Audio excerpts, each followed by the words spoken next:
Saint Gregory possessed a heavenly soul and a mouth sanctified by the fire of the Holy Spirit. He penetrated so deeply into the mysteries of God that among the Holy Fathers he was deemed worthy of the title Theologian, like John the Evangelist. He was not merely a teacher of divine doctrines, but a man united with God through grace.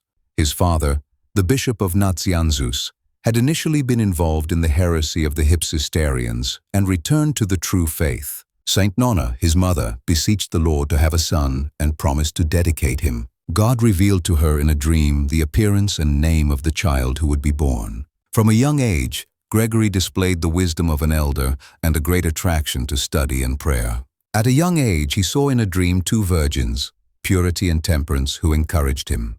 He then decided to dedicate himself to God in virginity and to avoid all worldly pleasure and entertainment. Gregory studied rhetoric in Caesarea of Cappadocia, where he met and associated with Saint Basil.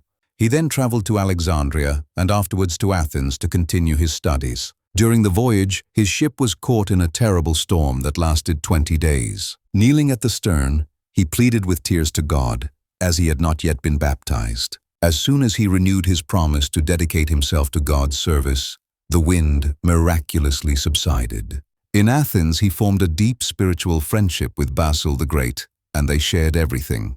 He returned to Cappadocia at the age of 28 and was baptized immediately after. From that moment, he longed to live only for God and to contemplate his kingdom.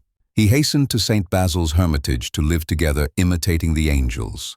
There they acquired incomparable knowledge of the mystery of man and the purification of the soul. This heavenly life did not last long, as Gregory was called to care for his elderly father. He was ordained presbyter against his will and later bishop of Sassima by his friend Basil. He did not accept the office and took refuge in the mountains to find consolation from God. When the Church of Constantinople had been in the hands of heretics for 40 years, the faithful sought his help.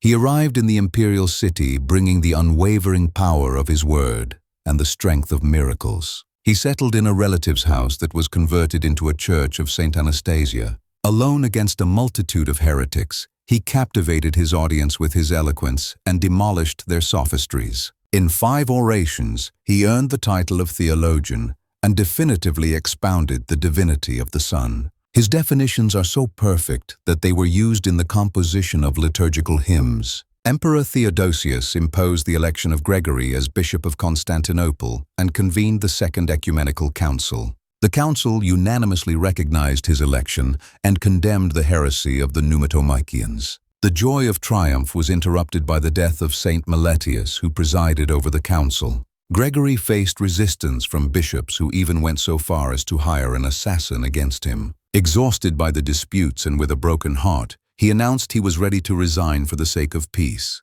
He bid farewell to his beloved church of St. Anastasia and to all the churches of the imperial city. He returned to his estate in Arianzus, where he spent his final years in silence and tranquility.